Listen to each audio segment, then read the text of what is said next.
Welcome back. Episode 3 of the Rolling Commerce Podcast. I'm Mark the Mentor. I'll be your host this evening. Come on in, everybody. Hit that like button. Let me know where you guys are checking in from. Let me know where you're checking in from. I see you. Marcel, what's going on? Detroit is in the building. What's going on to Detroit? Let me get this banner out the way. I see Jersey in the building. What else we got? Detroit. Another Detroit in the building. Iowa is in the building. What's that? Iowa to Michigan is in the building. Houston, Texas in the building. What up? Shout out to everybody watching and tuning in. Also on Facebook. Come on in. Shout out to Young World.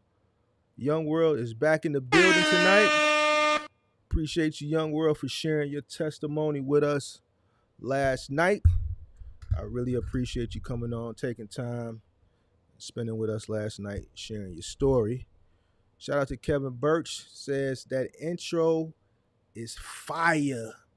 Shout out to Kelvin Birch, I should say. Appreciate that. South Carolina in the building. Sacramento, California is in the building. Texas in the building. I see SD Walk in the building. Tennessee, Atlanta. Shout out to everybody. Come on in. Shout out to everybody. Come on in. Make sure y'all hit that like button. So far, we got 21 in the building. 17 likes. Come on in. Shout out to all the MGMs. Shout out to all the Mentor gang members in the building. If you haven't signed up and joined the MGM gang, make sure you hit that join button somewhere on the channel's homepage or under any video. Make sure you join the MGM, the Mentor gang, so you can stay up to date, get exclusive content. You get members only content, just perks. With membership comes rewards, comes perks, easier access through social media, videos or live streams that go into the members only section. You'll have access to those. Certain live streams that I do, like PowerPoint, more educational teaching live streams. All of that stuff is going into members only, and I've been slowly putting that stuff in members only. People have been coming, hey Mark, I can't get access to this anymore because it's in members only. So make sure you join the MGM gang so you can have access to all those perks. Come on in, hit that like button. Let me know when you're checking in, son. I see we got Atlanta in the building. We got Columbus, Ohio in the building. I see Philly in the building. All right, one thing, I want to do something different today. So besides you guys let me know where you're checking in from, everybody in the chat, with one word. I want everyone to describe how they're feeling this evening with one word. One word put in the chat how you're feeling this evening. You can only use one word. Let me know how y'all feeling this evening. Use one word. RJT Logistics, Chi-Town in the building. What up? Come on in. Hit that like button with one word. Let me know how you guys are feeling this evening. Let's see. We got drained. We got relaxed. We got optimistic. We got peaceful. Motivated. I see blessed. What else we got? What else? Blessed. Another blessed. What else we got? Blessed. Another blessed. A lot of blessed. Come on in. With one word, let me know how you guys are feeling tonight. Let me know how you guys are feeling with one word. One word and one word only. How you guys feeling tonight? Inspired. Blessed. Motivated. Peaceful. Tired. Tired is a good thing. Tired means you've been working. You took the R out, so I know you really been working. When you take the R out and you just tired, you really been working. Inspired, hungry, peace. Come on in. One word. Let me know how you guys feeling. Let me know how y'all feeling with one word. Let me know. Hungry. Another hungry. So we got a lot of positive answers, a lot of positivity in here. I'm glad. A lot of positivity. Tired is positivity because that means you get into a bag. That means you get into the money. Um, what I was looking for, I thought it would pop up at least once. I didn't see it, and I'm glad I didn't. It's a lot of positivity in the room tonight. I'm glad I didn't see any angry or mad or upset or broke or nothing like that. So, uh oh, are we frozen? Did we freeze? Did we freeze?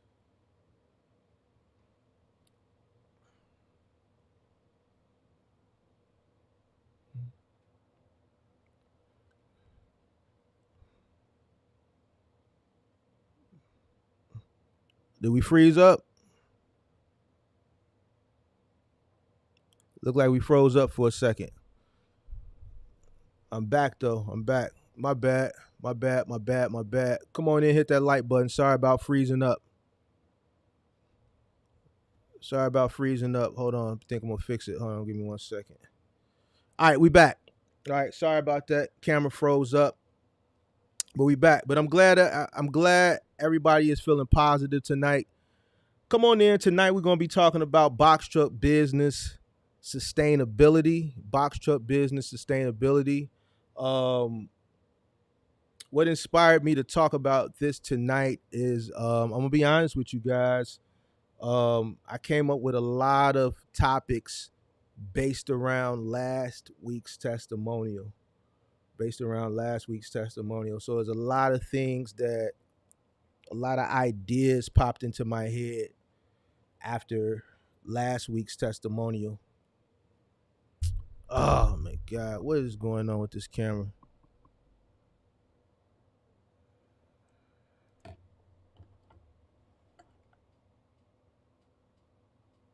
Hold on, y'all. All right, we're gonna have to switch cameras, guys. We're gonna have to switch cameras. All right, I hate to do it, but I gotta do it. I always keep a spare camera backed up, but I like the other camera better because it's clear, but what can you do? All right, so look, we're gonna have to switch cameras. My bad. Man, yeah, that other camera is a lot better, but what can you do? All right, so let's switch cameras. Let me turn this because that other camera for some reason is freezing tonight. All right, that's better. All right, so I came up with a lot of stuff based off last week's um, episode, and one of them is sustainability. And this is something that I'm not saying that that person specifically. This is something that I'm seeing an issue with a lot of people that I talk to. Um, it's something that I have yet I have yet I have yet to have one person come online on any show that I've done or just in general, just talking to anybody online, even when I do my coaching, um, that when I ask them certain questions, they just have the answer. And certain questions that I ask people, certain things that I ask people, you should know this stuff. Just you should know this. It shouldn't be no or none of this type stuff. When I ask people uh, what their average gross is, you should know it. It's an average gross. You should know what you average. You know what I'm saying? I think a lot of people, the reason why a lot of people suffer is because, sustainability, they don't know how to ultimately sustain a successful business. They don't even know how to get to being in the position to even have to be able to sustain the business. You know what I'm saying? So tonight I want to talk about box truck business sustainability, why it's important, um, and I'm gonna give a mock formula. I think I gave this mock formula before in the past, but that was probably last year. So it's time to do one again. Got a lot of new subscribers on the channel, so let's get into it real quick. I'm not gonna hold you guys up. Let's get rid of that. Let's pull this up. Man, I like that other camera better, man. I don't know why that camera is tripping. don't know why that camera's tripping tonight. You know what? Maybe I do know why, but okay, forget it now. All right, let me pull up this PDF real quick. All right, so tonight we're gonna be talking about box truck business sustainability. Make sure y'all come on in. We got about 40 in here so far, roughly 28 likes. Make sure y'all hit that like button. Come on in, come on in. All right, so sustainability. Let me pull myself up on the screen. That's not me. Hold on, let me pull myself up on the screening. Yeah, let's pull me up there. Come on up. Hold on, y'all. There I go. All right, so sustainability. What is sustainability in business? There's two different types of sustainability. A lot of people get sustainability confused with like green and the environment and sustaining that way. But the other sustainability is the ability to be maintained at a certain rate or level. So a lot of y'all hear me talk, you're robbing from the sustainability of the business. You're robbing from the maintenance, the rate, the level that you should maintain the business. And what I mean when I say that is mostly when it comes to paying yourself. A lot of people do not know how to pay themselves. When that money comes in, they don't know how to appropriate those funds into the right lanes that they need to go in, and that's including paying yourself. That includes paying Uncle Sam. That includes mostly cash flow.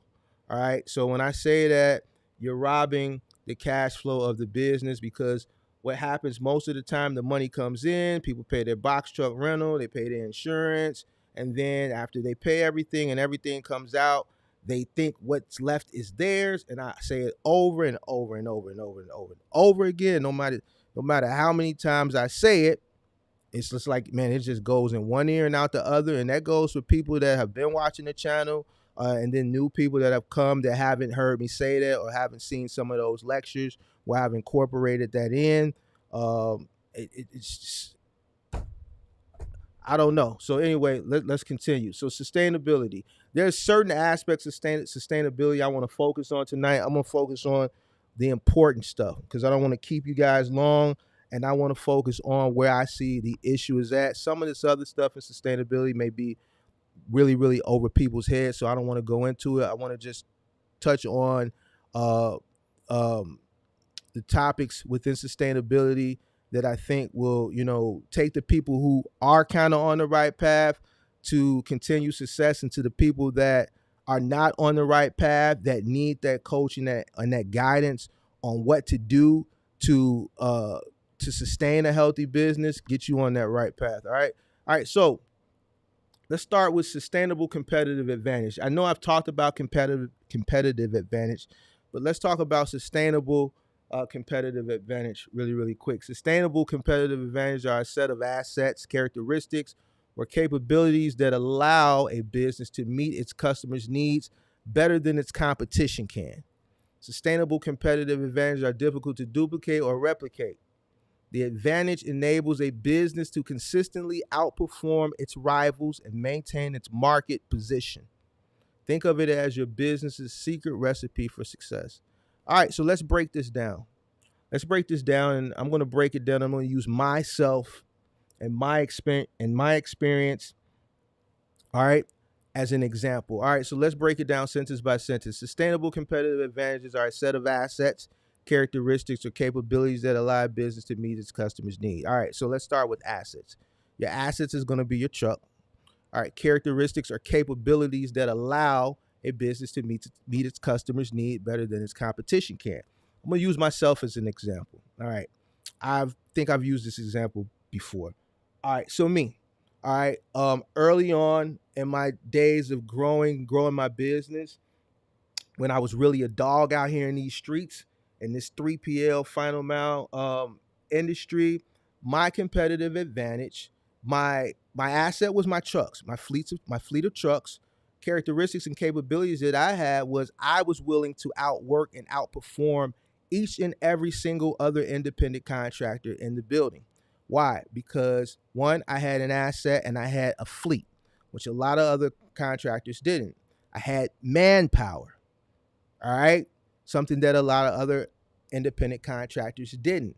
All right. One, I could outwork everybody else and push more trucks and meet and take phone calls with the operations manager, the branch manager, the dispatchers. Why? Because I had nothing but extra time.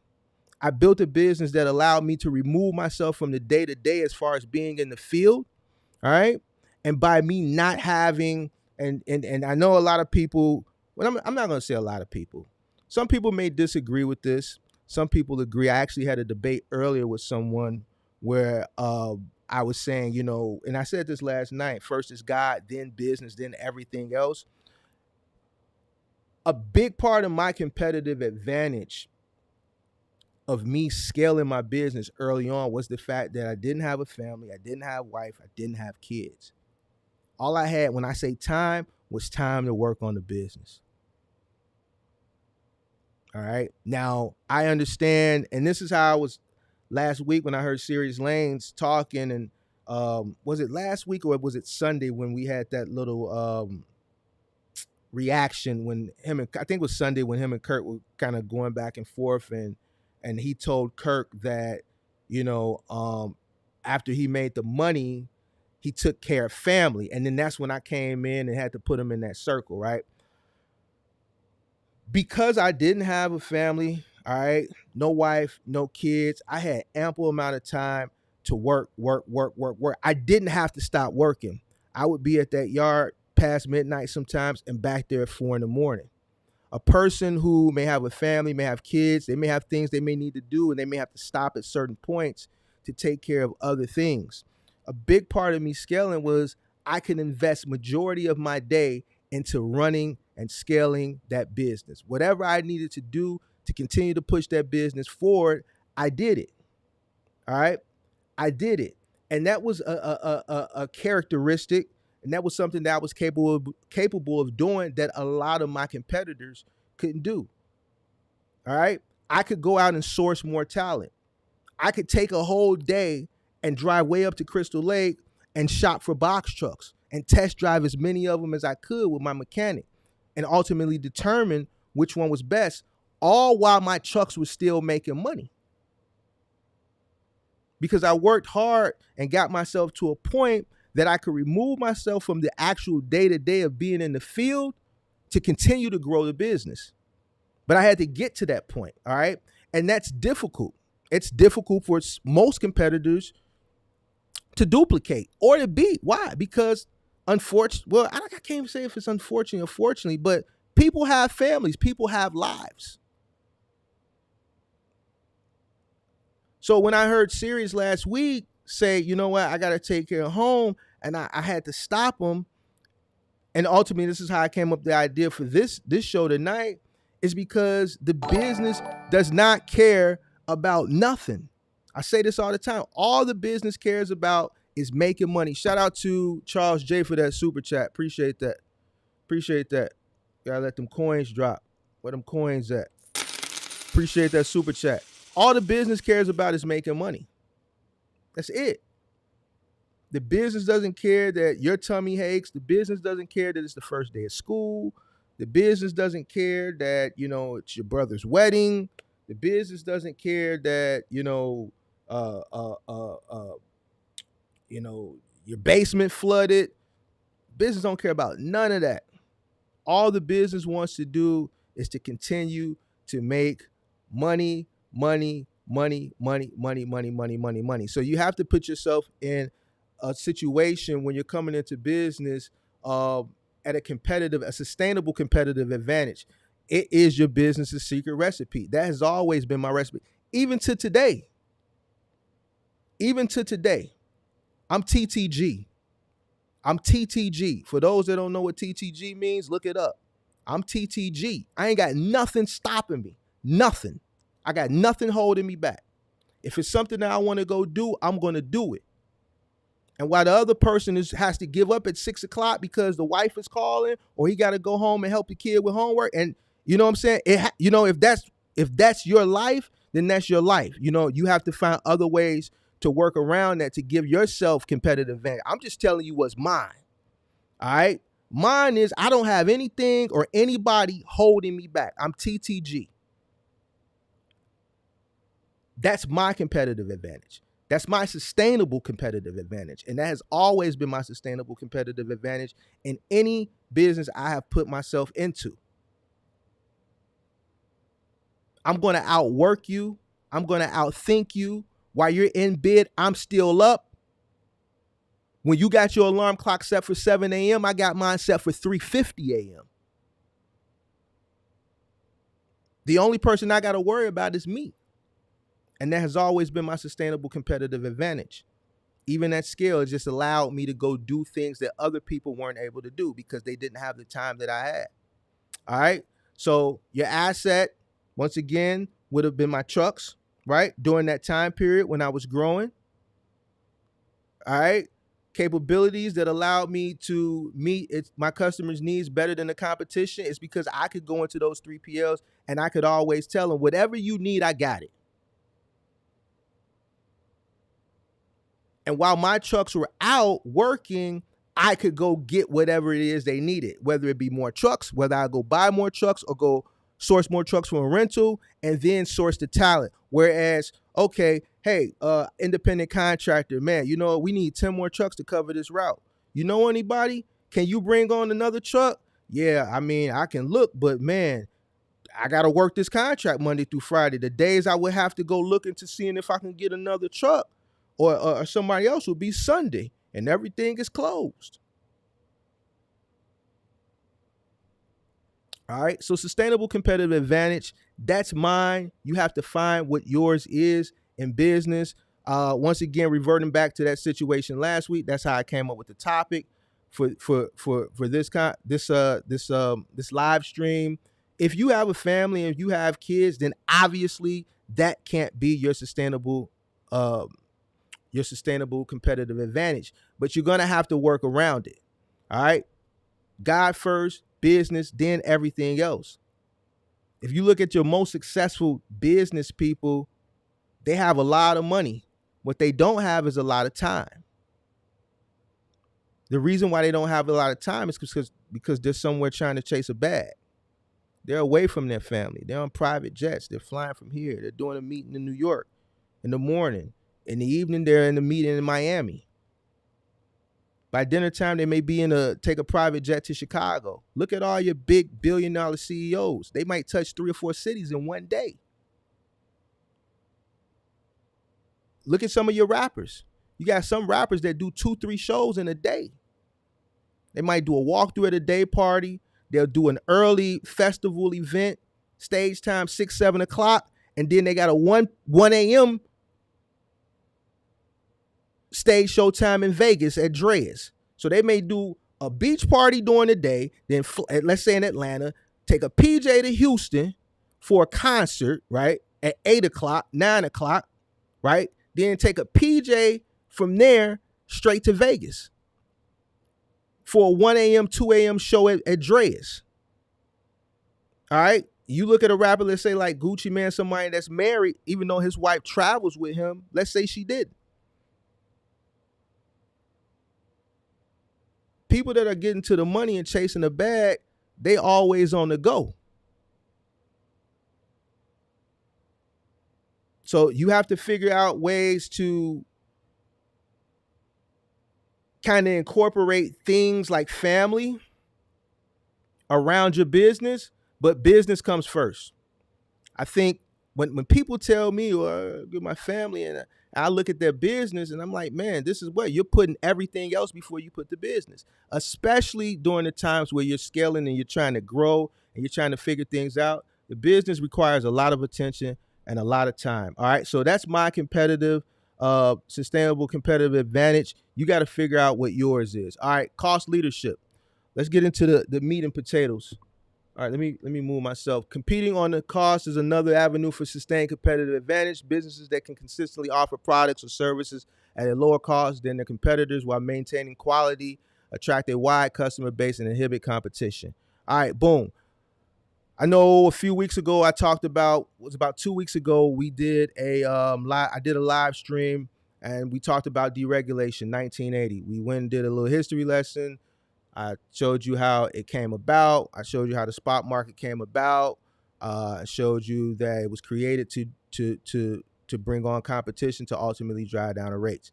Same thing. Let's talk about moving. I'll use myself for an example. Competing on cost is another avenue for sustained competitive advantage. Businesses that can consistently offer products or services at a lower cost than their competitors while maintaining quality, attract a wide customer base, and inhibit competition. So boom, me first started moving. Same way I tell you guys, charge $100 an hour, 2-hour minimum, $100 truck fee. Back when I first got started, I was charging $75 an hour. All right, I was undercutting a lot of people. Right, I was undercutting a lot of people. I wasn't charging for materials. I had all that baked into the truck fee. Right, had all that baked into the truck fee. I was undercutting all my competition on Craigslist. Right, and that was increasing the volume of moves that were coming to me. On top of that, I was providing quality service.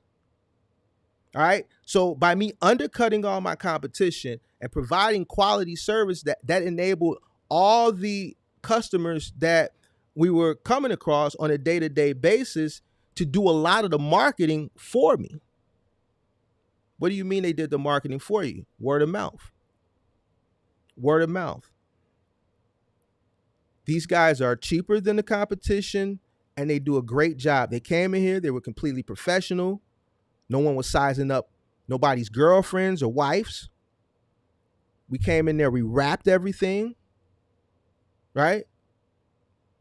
We left the place in spick and span condition. Nothing was broken, nothing was scratched, nothing was damaged. So the customer got a quality job at an affordable price. And when conversations came up amongst family members, coworkers, peers, friends, oh, I got to be moving. Oh, well, you know what? I just moved a month ago. These guys came and they did a great job and they were here 3 hours and it came out to $400. Hey, you moved one of my coworkers a few weeks ago and they just can't stop raving about you. I was wondering if you had availability September 1st, first thing in the morning, sometime around 9 a.m. And then you just continue to build your resume like that. Moving is a very personal business, and a majority of my customers over the years are repeat customers we move every year, or referrals. All right. Same thing with Final Mile. If you ever get to a situation in Final Mile where you can operate at scale and you have leverage and you can kind of negotiate your rates, you want to keep those rates somewhere where you're making money. It's good for you. It's good for the logistics company. And ultimately, you're crushing your competition as well. You want to drive as much traffic, as much business to you as possible. All right. Now, Mark, how do I enable myself to lower my costs in order to crush my competition? This all starts from the beginning. This all starts from day one, the way you enter into the business. All right. I always tell people, yo, you want to come into business with as low of an initial cost as possible. But yet and still, I see people go out and buy these really very, very, very expensive trucks. All right. You know, hey, hard head make a soft ass. That's what my grandma used to tell me. God rest her soul. And my mama always told me that growing up. Hard head makes a soft behind.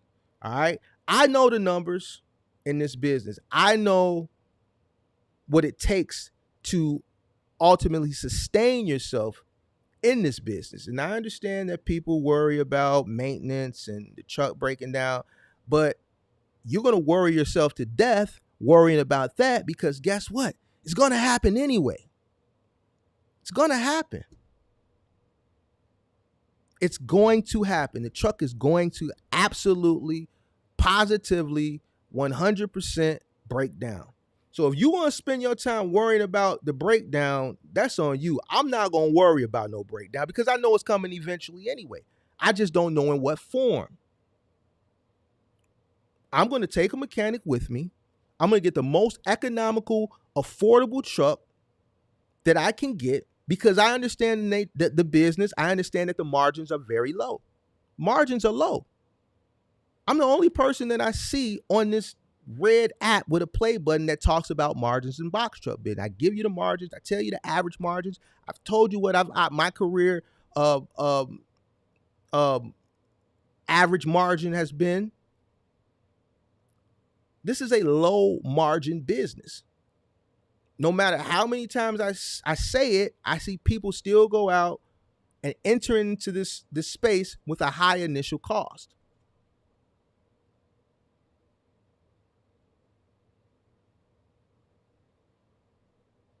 If you come into the business with low initial costs, you're able to compete better. This industry is competition.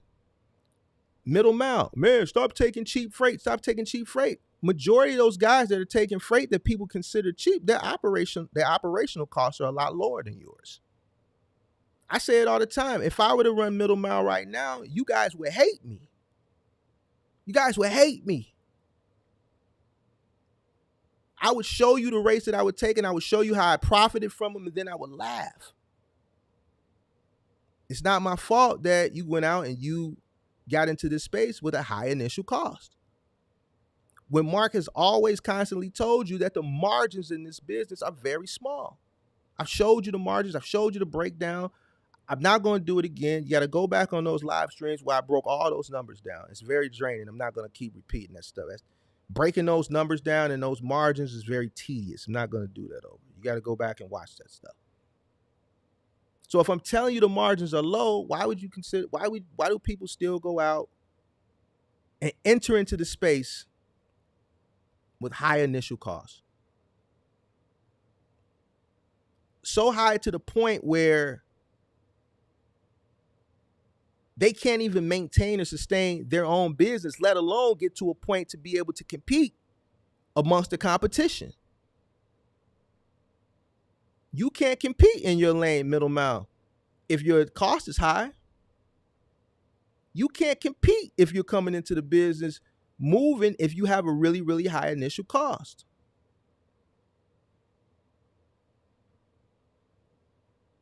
You won't be able to take certain final mile contracts if you have a high initial cost. A lot of these final mile contracts, depending on the market that you're in, going to pay somewhere on the low end of $600 guaranteed per day up to $1,000 plus, depending on market, depending on how many stops and depending on what contract you have. But on the average, most people are making somewhere on the low end $600 to about $750 a day. Now, if you're renting a truck at some of these rental rates that they're throwing out there today, and you think you're a boss, so you're not on the truck, man, Mark, I'm going to put 2 guys on the truck. And I'm going to show you later that you're not going to make any money. I'm going to show you why you're not making any money. Because the margins are small. They're low. All right? Let's talk about sustained growth. Sustained growth signifies consistent and manageable expansion of a business over time. While growth is a sign of success, it needs to be managed strategically to ensure stability and avoid pitfalls. Everybody wants to grow. They want the fleet of trucks, right? And I think a lot of people's answers to their failed one truck business is, well, if I get another truck, then I'll make money. So since this truck is losing, I get another truck, then that truck will make money. No, you're just duplicating your failure. You're just amplifying it by 2. So however much you're failing at truck 1, times that by 2, times that by 3, however many trucks you get, just times it by that number. And you're going to fail that many times. All right. So let me use myself as an example. All right. Sustained growth signifies consistent, keyword consistent, and manageable expansion of a business over time. Consistent, manageable expansion over time. All right. I bought my first truck in October of 2013. Prior to that, I had been renting trucks, Penske. All right. I purchased my first truck cash All right. October of 2013. I think it was October 8th or October 13th, whatever, 2013. All right. Went to the truck dealership. I wrote a check. All right. It was $8,000. All right. That's how much the truck cost. Now, mind you, I was looking at trucks that were $15,000. I was looking at trucks that were $20,000, $23,000, $17,000, $13,000. I got the truck that was $8,000. And it really wasn't $8,000. Actually, I talked them down to $7,900. All right. I talked them down to $7,900. All right. I didn't plan on cashing him out right then and there. My goal was to go in there and give him half and tell him I would pay off the remaining half in 30 days. But I said, you know what? He wasn't really going. This is the first time he at that dealership buying trucks. So what I did was I said, well, man, if I give you cash right now, will you do $7,900? He kind of looked and he said, yeah. I wrote him a check for $7,900. All right. That was my first truck, October. All right. That truck paid itself off. Well, it recouped the money, right? Because I paid it outright. It recouped itself in a month. All right, recouped. That means the $8,000 that I spent on that truck made that $8,000 back in 30 days. All right. Now, by this time, it's the holidays. All right. I wanted another truck, but I didn't go get another truck. We're dealing with November. We're dealing with Christmas. I couldn't pull myself away. I waited. All right. I went and got that second truck January 4th. Right. So 3 months later, November, December, January. January 4th. So 4 days after the new year, 2014. Now, mind you, I still got a fleet of Penske trucks, but what I'm doing now is I'm adding my own trucks and I'm replacing those Penske trucks. All right. So 3 months later, right after New Year's, I went and bought my second truck. All right. That first truck, recouped that money. So that money that it recouped, I took that same money and went and bought this truck number 2. All right. I duplicated that process. I already had work that was enabling me to make money to initially go purchase the trucks anyway. And once I purchased those trucks immediately got to work and recoup the money and enabled me to take that money, get that money back and go duplicate that process. January 4th went and bought truck number 2. Same thing. The truck paid itself off in 30 days. March of 2014, 2 months later, I went and bought truck number 3. Now, he didn't give me those trucks for the same price he gave me truck number 1 for. I paid like $85 and $85 for truck 2 and 3. I paid like $85 to $9,000. All right. So March, I went and bought truck 3. The point that I'm trying to make is sustained growth signifies consistent. You see the consistency there? Manageable. This is managed consistency over a period of time. I didn't go and buy 2 and 3, and I had the money. And eventually I did start buying 2 at a time. But I didn't jump out the window. All right. So March of 2014, I bought used truck number 3.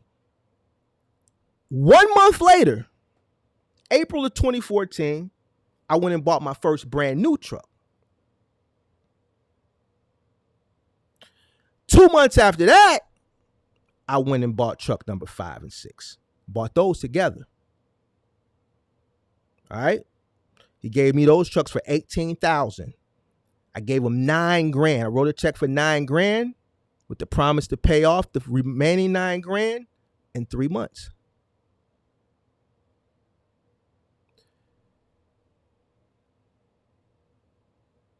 Consistent. It was a consistent pattern of me purchasing trucks. Manage. It was all manageable over a period of time. I didn't jump out the window because I had the money and because I had the business. I allowed those trucks to recoup the money that it took to acquire them before I went and purchased anything else. Once I reached in my pocket that first time, I never reached in my pocket again. I never had to reach back in my pocket again. And when I say my pocket, I mean the business. I didn't go in my personal pocket. The business just kept recycling. So when I went and bought those first 2 trucks, I just used that initial $8,000. I put another $1,000 with it. And then I let that second truck, I'm coming in there, right, getting 2 trucks. So man, listen, I'm going to give you half. Then we're going to pay. Yeah, he said, okay. I didn't finance it. I paid him directly because I'm steady coming in there with a bag of money. So when you hear me talk about, people ask me all the time, man, how do you know when it's time to grow? And I always say the same thing. The business will tell you when it's time to grow. The business will talk to you. You just got to listen. That was the business talking to me. Mark, go ahead and get you a truck. Man, the truck recouped itself in 30 days. Man, go ahead and get another truck. You got it. Why? Because people steady calling. 3PL saying, man, we need more and more trucks. You got more trucks, you got more people. Every day they calling me. So the money is there. The trucks are recouping. Go ahead and get another truck, Mark. Go get truck 2. It pays itself off. It recoups that money in 30 days. Go and get another truck, Mark. Select. Hey, Mark, can you handle all the long distance downstate deliveries on a day-to-day basis? We're just having an issue with this contractor. He says he can go downstate. You know, it's not really even downstate. It's just about 150 miles. We just need him to cover some of these rural areas, but his truck keeps breaking down. Am I going to get this am I going to get it on a consistent basis? Yeah, you can have all those long distance way out stops if you want them every day if you want them. All right, I'm going to go buy a new truck. Bought truck 4, brand new, boom. 2 months later, went and bought 2 more trucks. And it didn't stop there. I kept buying because the business kept telling me, you can go get another truck. You can go get another truck.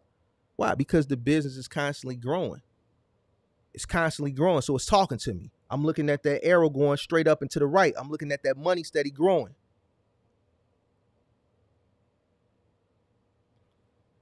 You got to listen to your business. A lot of people don't understand sustained growth. They jump into the space with 4 trucks, 3 rental trucks, and then they don't understand how to run 1 truck, and now they're losing times however many trucks that they went out and got. Or like I said earlier, they're losing with 1 truck, and they think the answer to winning, to turning that failure of a truck into a win is, you know what? Let me just go out and get another truck. And then they find themselves digging a bigger hole for themselves. You have to know how to win with 1 truck before you can scale to 2. And just because you're doing okay with 1 truck doesn't mean that it's time to go to 2. The business will let you know when it's time to grow and when it's time to expand. So if you listen to that story that I just gave you of how I consistently was able to go out and purchase more and more trucks, you can kind of use that as an example that if you ever get to that point, and when I tell you the business talks to you, the business talks to you. All you got to do is listen. The business will let you know when it's time to scale. If the business ain't telling you it's time to scale, then it's not time to scale. All right? It's not time to scale. Financial management. Sustained growth requires prudent financial management, adequate capital, proper budgeting, cash flow management are crucial to fund expansion and maintain stability. Adequate capital. All right? A lot of people don't have the money. I see a lot of people get into this business with just enough money to get in. Just enough money is not enough money. Why? Because you don't have working capital. You need working capital to keep the business afloat. All right? If you don't have working capital, ultimately you're going to fail. You're going to fail. You need working capital. All right? Capital. All right? Proper budgeting. Something that I see an issue with in this space. All right? People don't know how to budget the money that's coming in. All right? Cash flow. I've been preaching this cash flow thing since last year.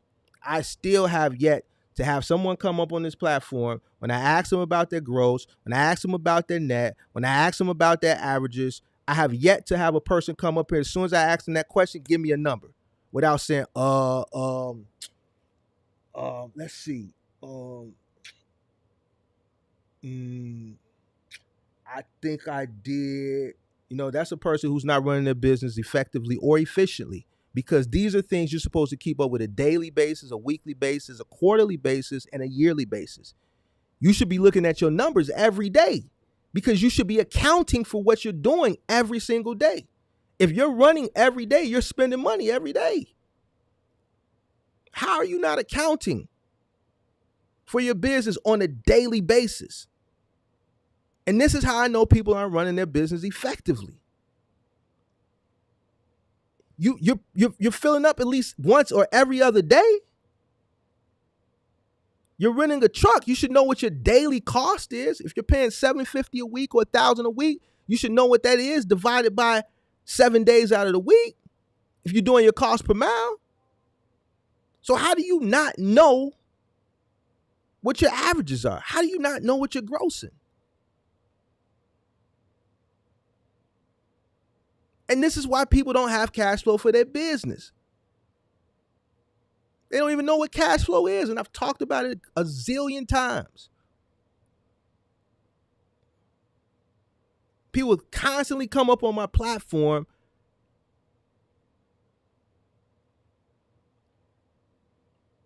and don't know their numbers. That's an issue. That's an issue in this community.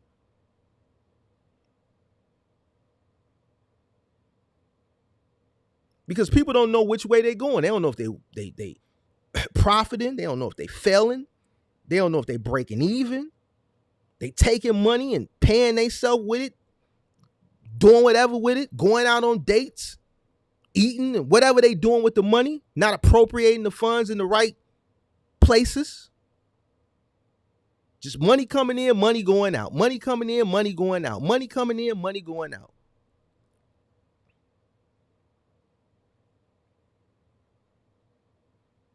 And this is why businesses fail. This is why a lot of businesses are failing in this community.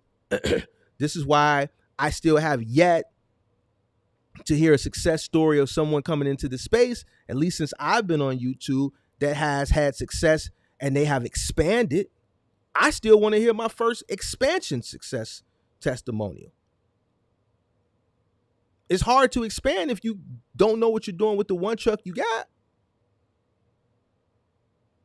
I still have yet for one person to answer those questions for me confidently without stumbling and fumbling and thinking and all that stuff.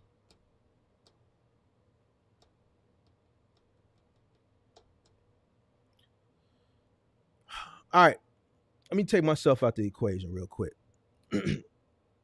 Let's talk about cash flow. This is an example for a person who's renting a truck, who's doing final mile, 2-man big and bulky final mile, average $5,000 a week. All right, $5,000 a week. Truck rental, modest, $750 a week. Rental mileage, 120 a week, and I got that estimated at 20 cents a mile for 100 miles a day. Once again, this is a local big and bulky final mile contract. Insurance, $2,000 a month, $500 a week. Diesel, truck goes about 100 miles a day. Gets about 8 miles per gallon. At the national average for diesel right now is $4.38 a gallon. Spends about $60 a day. This is a 6-week contract. 6-day a week contract. So about $360 a week for diesel.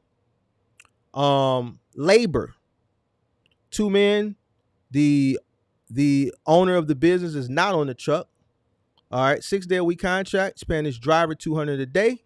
Paying his helper $150 a day. That equals $2,100 a week. After those deductions from the $500, leaves about $1,170. Now, at this point, the owner of the company, which is the president, has to determine what he's going to pay himself. And this is where the issue comes in at. Ladies and gentlemen. Because most people, after everything is paid, they take that $1,170 and they think that's what they made for the week. It's not what you made for the week. Nowhere near it, to be honest with you. From that $1,170, if there is no other variable or fixed cost, I just kept this example short, sweet, and to the point, right? If there is no other variable fixed cost, from that $1,170, you got to determine what you're going to pay yourself. Now, my rule of thumb is from that $1,170, you would subtract 33% of that. All right. That would be roughly, and I rounded it. It came out to $386. I rounded it to $400. That's what I would pay myself. If I was an owner operator and I was operating this truck, this is what I would pay myself for the week. That would leave $770, right? Why did you pay yourself first? Why? Because paying myself, I'm the president of the company, right? So I'm taxed separately because I'm operating out of an S corp. So because I'm the president, I'm an employee for the company, and that's a taxable event. So you want to make sure that you pay yourself. Now, boom, pay myself $400. Now that leaves $770. From there, I would take 33% from that $770, and that would go to the side for Uncle Sam. All right, that would sit in a pot for Uncle Sam, right? Now, after you take that 33% out of that $770 for Uncle Sam, that leaves $515.90. That would be the fair assessment cash flow for this particular route, for this particular business, for this particular week. All right. The owner of that business would not take $1,170. You have to figure out what you're going to pay yourself. Now, the key is you want to pay yourself something where, and here's the thing, $400 ain't a lot of money, but you got a high initial cost because you're renting a truck at $750 a week. You're paying for mileage. You have high insurance costs. Labor is expensive anyway nowadays. So this particular business owner who's operating here, if he wanted to increase his earning potential for himself, then he has to do one or two things. One, he has to increase his revenue. He has to find ways to increase his revenue. And one way he can increase his revenue is by decreasing his cost. Looking at this, how would I decrease my cost? Got to come out of that rental. All right?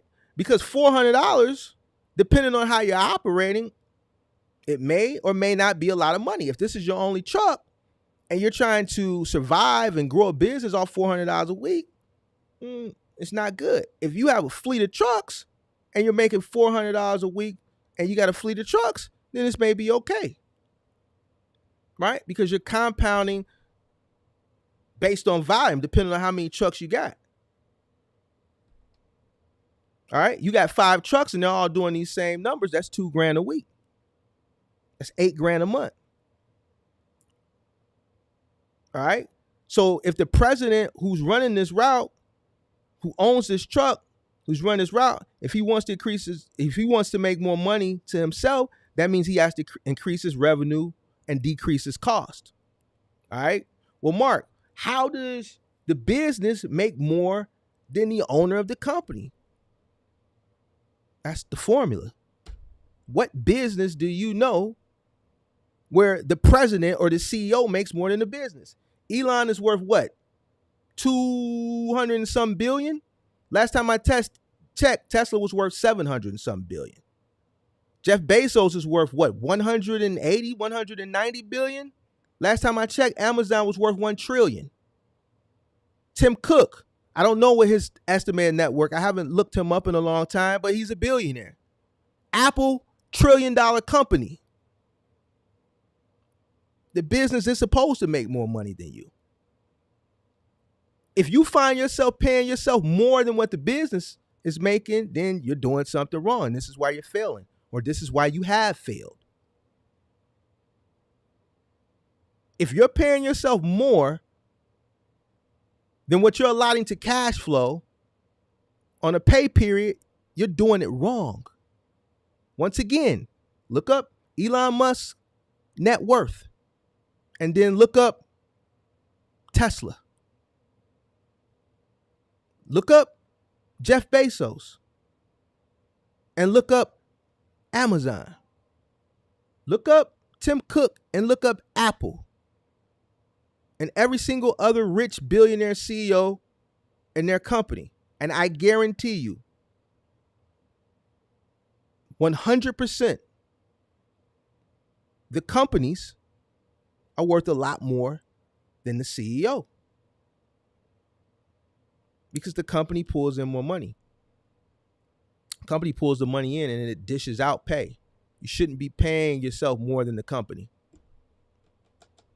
A lot of people are paying themselves this $1170 because they think, like I said, once they pay off everything, man, I got $1170. That's what I make. No, you didn't. And this is why tax time comes around. You know, you're scrambling, like everybody was scrambling this year around tax time, blowing my DM down, scrambling and stuff.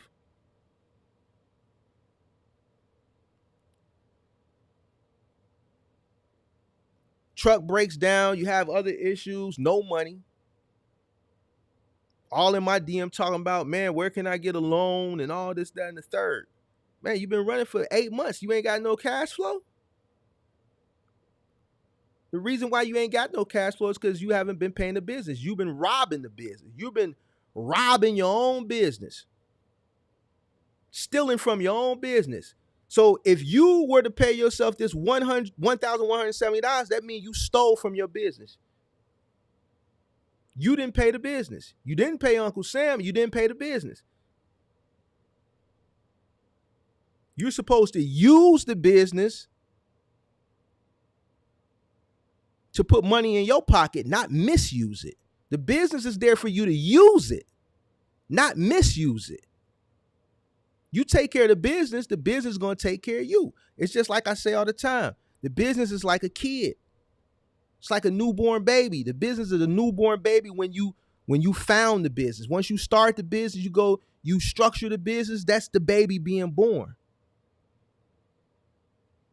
It's your job to groom and instill all these morals and these values and just groom the business and grow the business. Like you instill morals and values and you grow and you teach your child and you raise them up.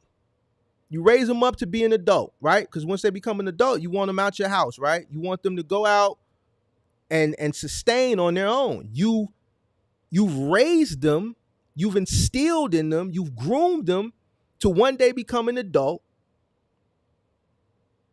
and go out into the world on their own and be able to sustain on their own. And then to turn around one day, take care of you because everyone gets old. Same thing for a business. You structure it, it's birth. You raise it, you grow it, you mature it so that it can sustain on its own. All the initial energy and effort that you're putting into it at the beginning since its inception is just like raising a kid. You're doing all this so that the business can one day sustain and take care of itself, and in return, ultimately take care of you. Just like when you get old and your kids got to come help you, take a bath and lift you up and carry you. Not everybody grows old and can sustain on their own. Some people grow old and they develop ailments and things like that. You don't want to raise a good for nothing kid, and then when you get old, your kid is good for nothing and can't take care of the person that raised him or her. Same thing with a business. So after all your variable and your fixed costs, you still have to determine what you're going to pay yourself. 33%, rule of thumb. After that 33% from that number, because you have to do that, because that's a taxable event. You don't want to, you need to deduct that, right? You don't want to get taxed. You know what I'm saying? So then you pay Uncle Sam. Take 33% of that number, what's left after that. And then that final number is your cash flow. All right. Now that's an example for a person who's renting. Now let's flip it and let's give that same example and we just switch some things for a person who owns a truck. Same gross. I'm running a big and bulky final mile, $5,000 a week, 6-day a week contract. Instead of renting a truck, right, at that $750 a week, we bought a truck for $45,000. Let's say our truck note is $1,000 a month. We're paying $250 a week, right? That's what we're allotting. Now we're going to cancel out. We're going to cross that whole mileage, that 20 cent amount. crossing that out altogether. So that's a cost we've eliminated. Remember what I said, if you want to pay yourself more, you have to increase your revenue and or decrease your costs. So now we've eliminated that rental, that mileage. All right. Now, buying a truck is going to be a little bit different from renting a truck. You rent a truck, they're going to have you in a newer truck, 2022, 2023, 2024. Because it's newer, you're paying insurance on a newer truck. Insurance is going to be higher. 9 times out of 10, if you go out and buy a truck is going to be aged a little bit. You might go out and get a 2015, 2014, 2016. All right, because the truck has a little age on it, a little wear and tear. It's cheaper to insure. All right, so let's say $1,500 a month. That's the average. It's going to put you at about $375 a week. All right, diesel is going to remain the same.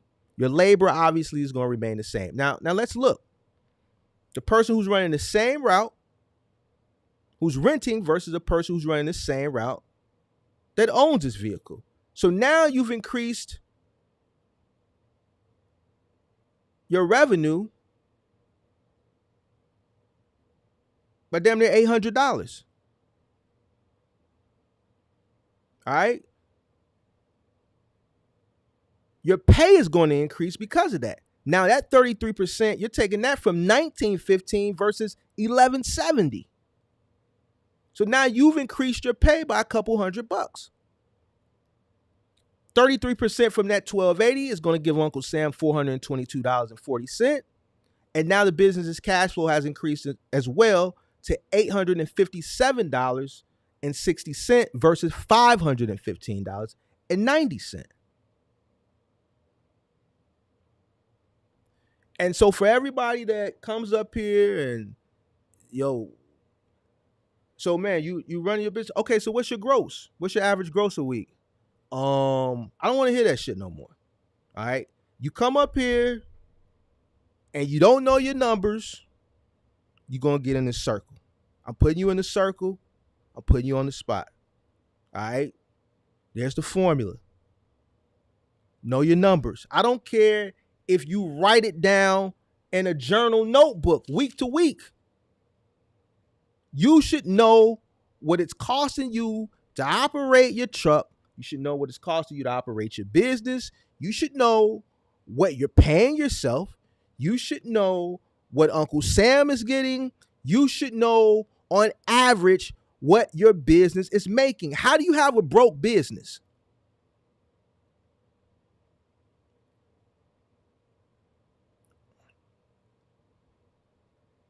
How is your business broke?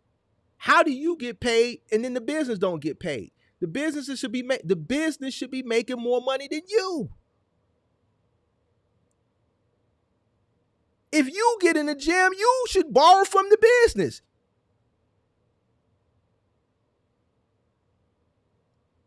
The business shouldn't have to borrow from you. That's ass backwards. How's the business borrowing from you?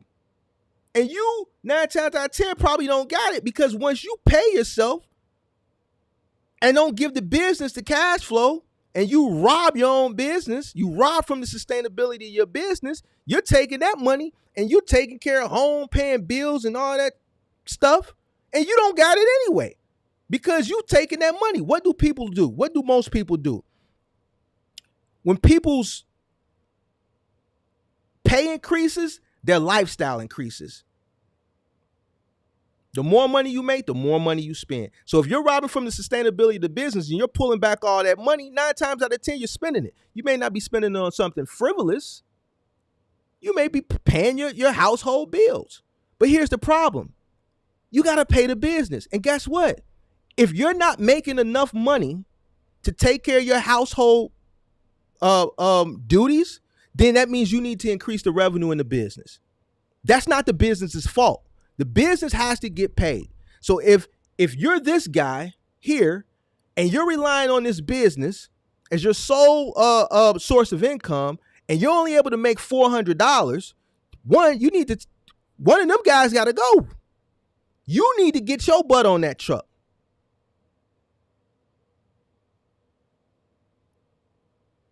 Who told you was cool?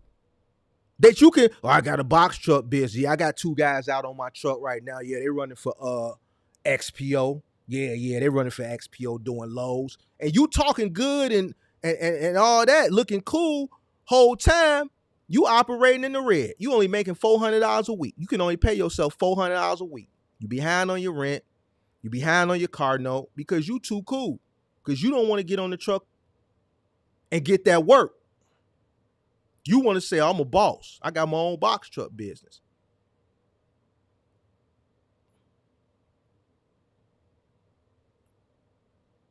$400 ain't going to take care of your lifestyle. So you got to increase your revenue. That means you got to get on that truck.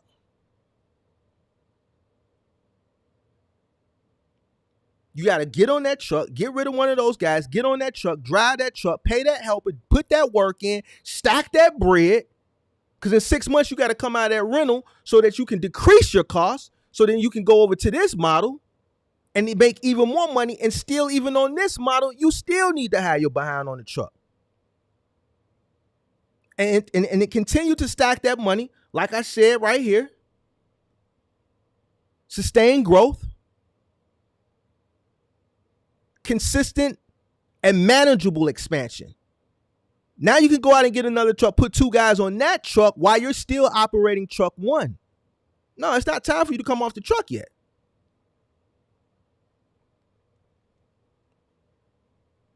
It's time for you to put that work in. It's time for you to get that work.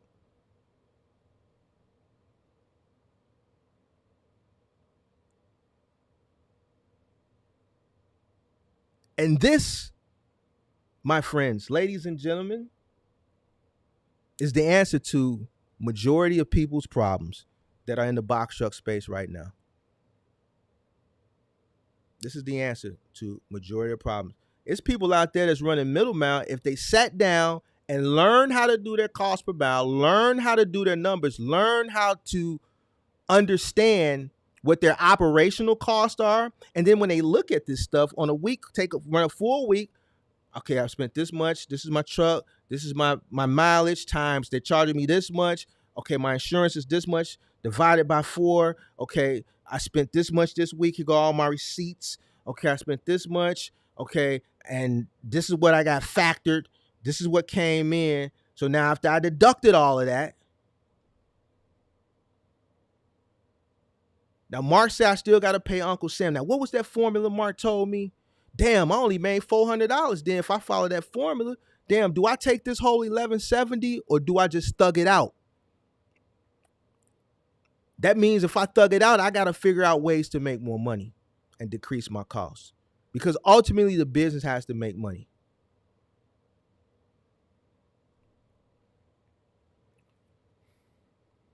So I told you how I was able to do it. I gave you a formula. I'm not going to put this on members only. All right. I'm going to leave this up. All right.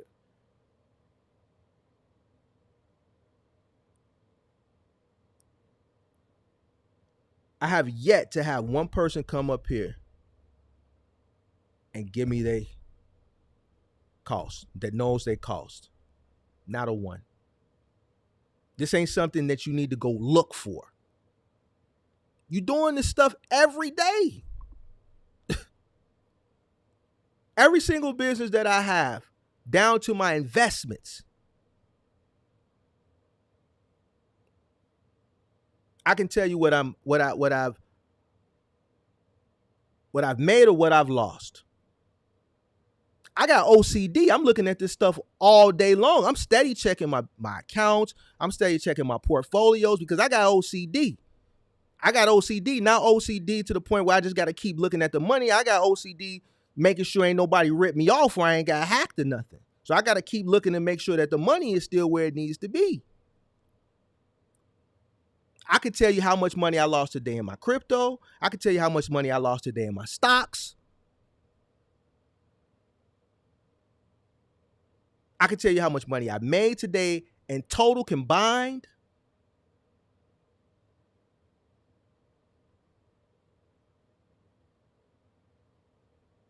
All the way down to this YouTube platform. I can tell you my numbers for this. I know how much I spent. I know how much the platform has brought in. I know how much I'm operating at a loss on YouTube. I know that I'm operating at a loss, and I know by how much.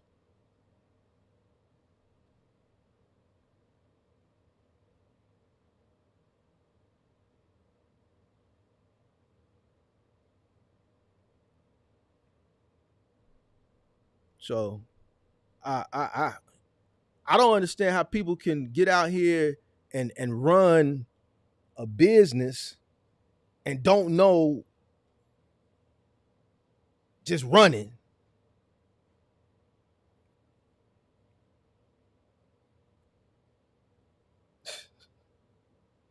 I don't know, man.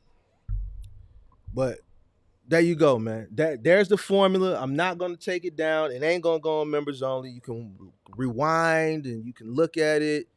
Next person come up here and don't know their numbers. I swear to God, I'm putting you in this circle. I'm not gonna have no remorse neither.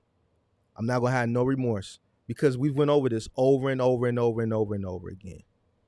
Over and over and over and over and over again. So it is what it is, bro. All right. All right. So we're gonna do something a little different today too. Hit that like button. Hit that like button. I've been talking for about an hour now, an hour and 25 minutes. We got 73 people, 61 likes.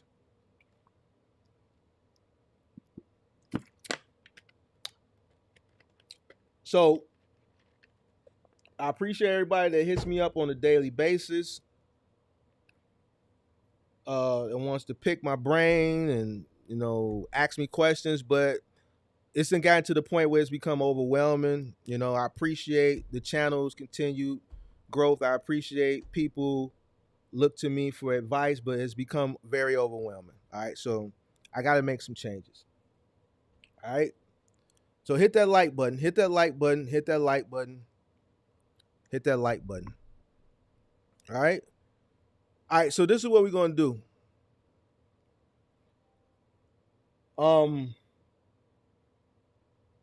Still not doing a mentorship. Still not doing a mentorship. When I do these lives on Thursday night, from now on to further notice, I'm only going to take questions from members. All right. You don't have to buy a membership. I just have to, I've had an overwhelming a bunch of people sign up for membership. And since the membership is growing, with membership comes rewards. And I have to show preference to people who support the channel. All right. So membership, they get access to certain perks. Occasionally I'll throw up brokers and, brokers numbers or, 3PL companies, recruiter numbers and things like that. Videos that are on members only that may have pertinent information, like the live stream we did last week where we gave out actual brokers and their numbers, the actual human people, not the companies, but the actual brokers and their phone numbers with a reference. So obviously that pertinent information, that live stream had to go on members only. So that's the type of perks you get. If you hit me up on social media, in my DM, Facebook, obviously I for the most part I know most of the members, but it may become it's starting to become overwhelming. But the members, they get priority. I kind of pick through to see who are members, and those are the ones I respond to first. So for these live streams, I'm only going to do Q&A for members. I will continue to do pop-up question and answers whenever. I haven't done one in about a month, but when I do those pop-up Q&As, that's when everyone else can come in and ask whatever questions they have. You need to make sure you subscribe to the channel. You need to make sure that you hit that bell so that when I do a pop-up, you'll get that notification so you can make sure you come on. It's no consistency with it. The last time I came on, I think it was a month ago on a Saturday in the middle afternoon. I think I came on, I did do one after that. I came on like a couple Fridays ago, like at 11 or 12 at night.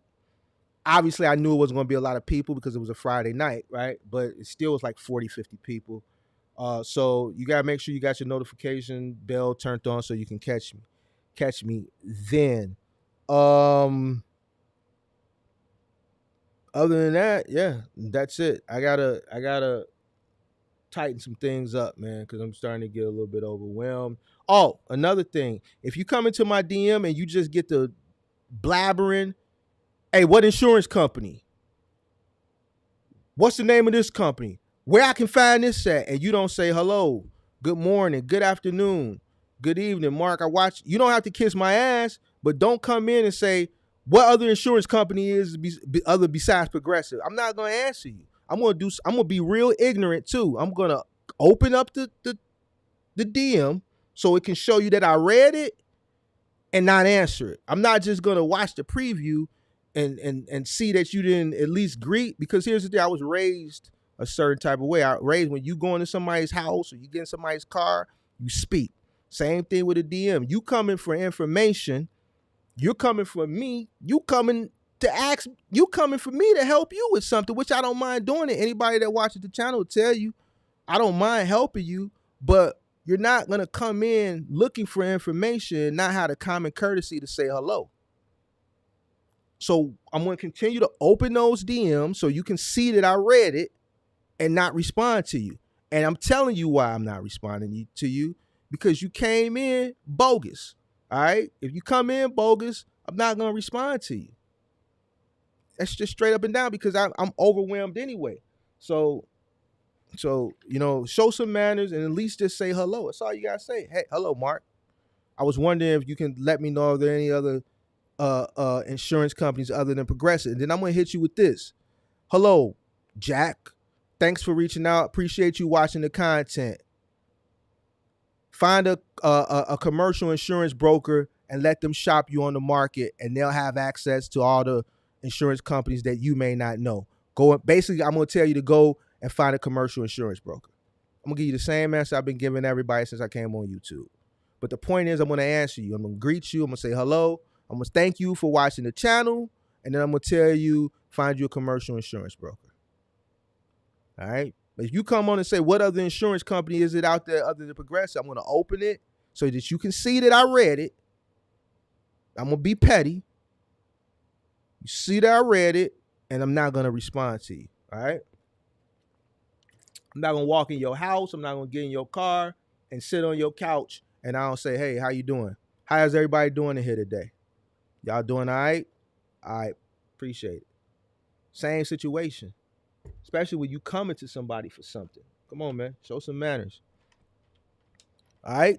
So, all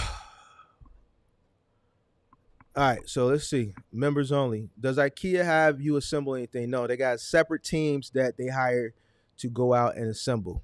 At least that's the way it was when I was running the contract.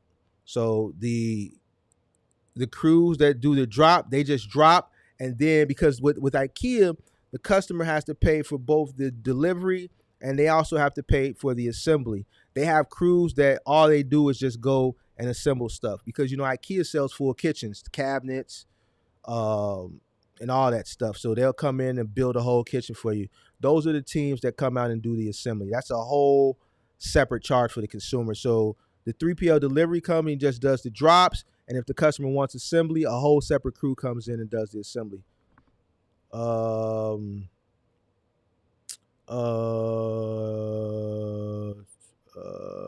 me see. Your business plan should have already had an estimate of your expenses and various costs, so if they can't even give you those numbers, they never had a plan to begin with. Definitely true. I'm glad I learned all this through running the FedEx ground business when my pops growing up helped me a lot when it came to start my company. That's what's up. All right, so members only. Obviously, for a member, you got a star next to your name. All right. I do got some other live streams that I'm probably going to do some pop-ups. I had another pop-up live stream that was by request that I did after I did that box truck content creation, but I just been tired. You know what I'm saying? I've been doing a lot of moving and shaking. I see my hater done showed up. My one hater.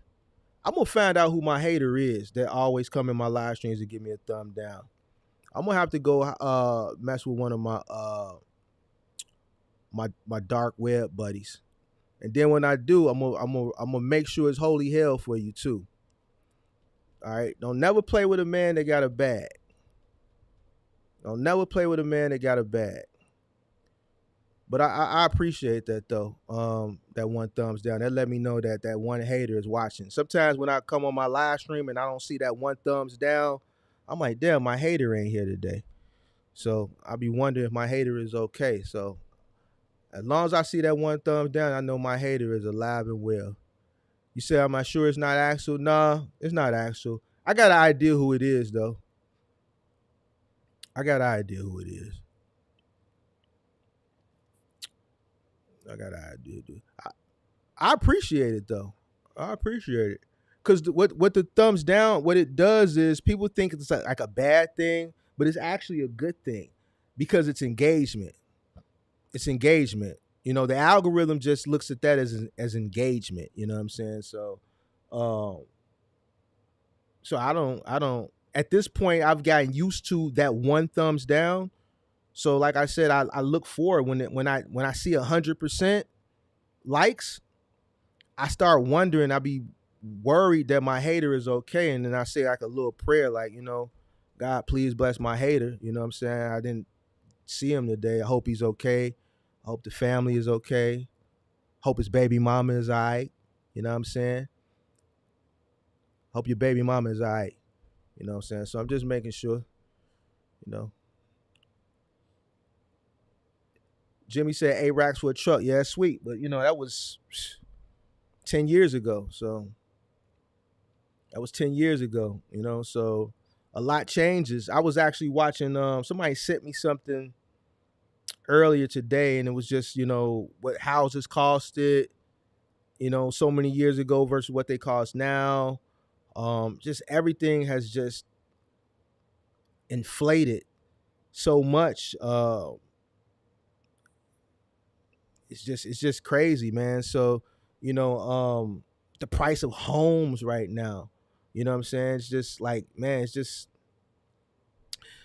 I kind of want the market to correct itself, you know what I'm saying? Unfortunately, I do want the market to crash so I can buy up a bunch of assets. But the way things are going, man, I don't know if we're gonna see a crash, man. This may be the new norm, so people better get used to it. People better get used to it.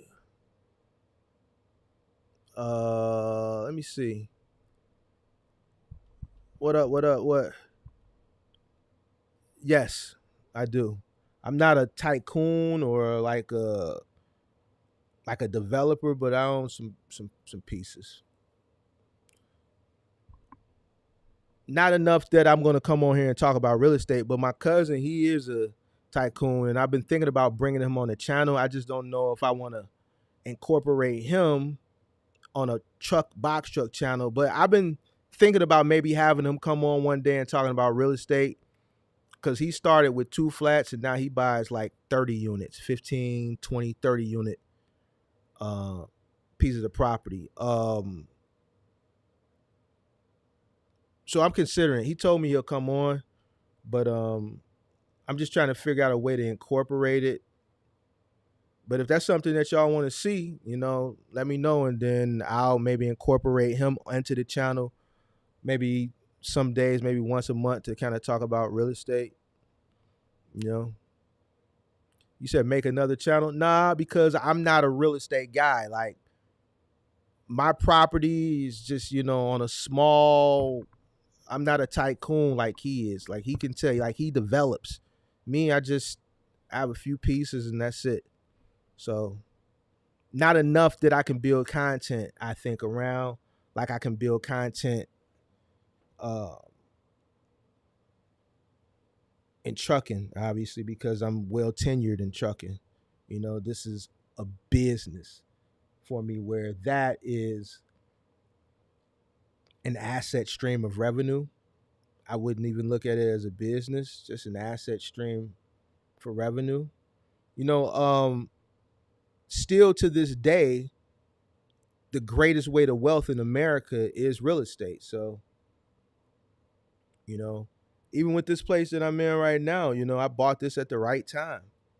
Like, I could really double up with what I bought this for 9.5 years ago right now, but this is my prime location. So if I sold this now, I would end up having to go move somewhere, and then I would buy high at a high interest. What's the interest rate right now? 7%. So, right now, you know, real estate is kind of tricky. I would only suggest moving right now is if you really, really had to. If you're looking to move to upgrade right now and looking to buy a house or a condo as an upgrade, I think it's a bad move right now. I think it's a bad move. The only people who should be moving right now at these current interest rates are people who 100% have to move. Like, boom, you got hired for a new job and you got to relocate somewhere else, another state or something.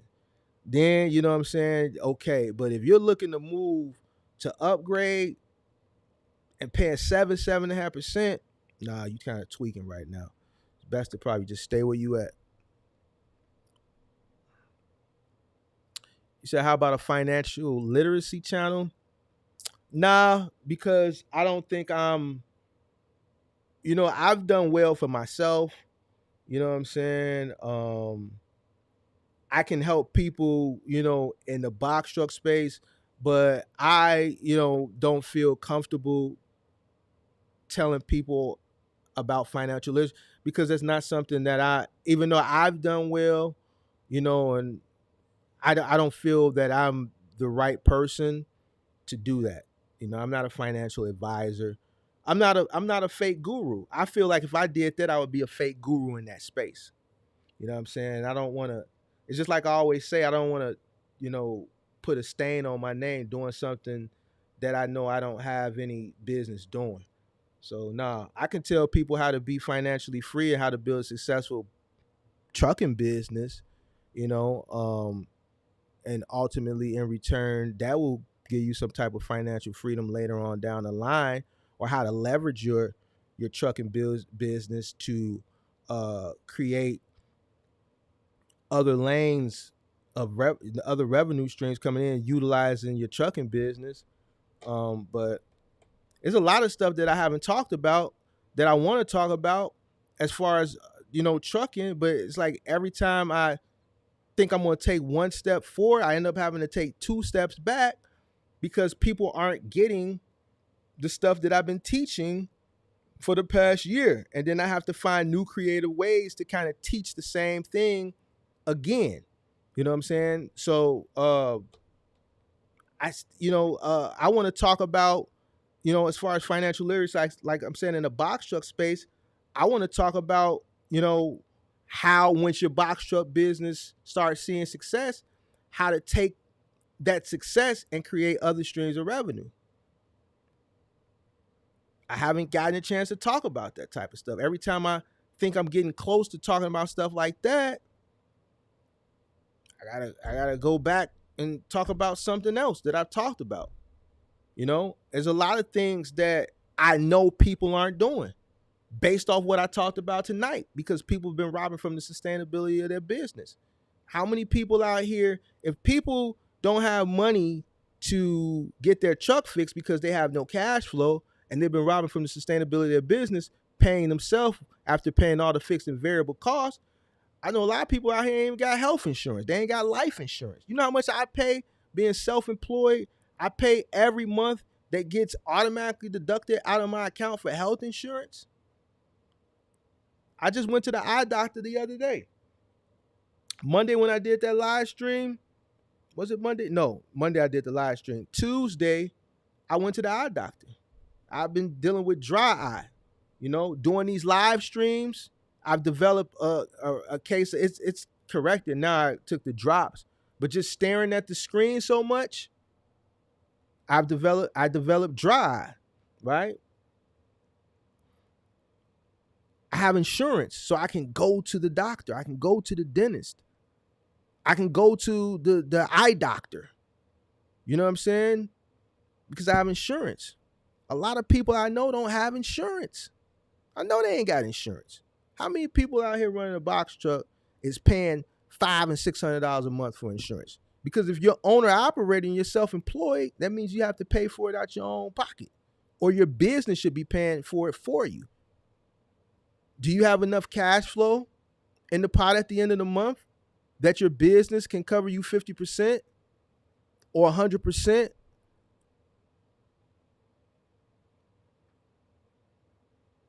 for health insurance, for dental insurance, for life insurance?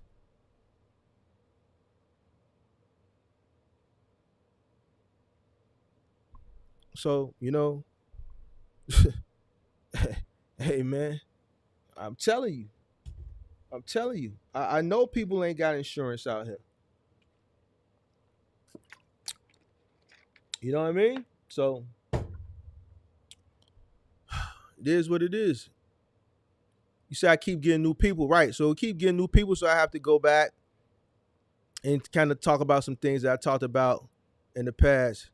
You said you got in a single family for 2.75, 2.85, but this ain't recent. None of this is recent.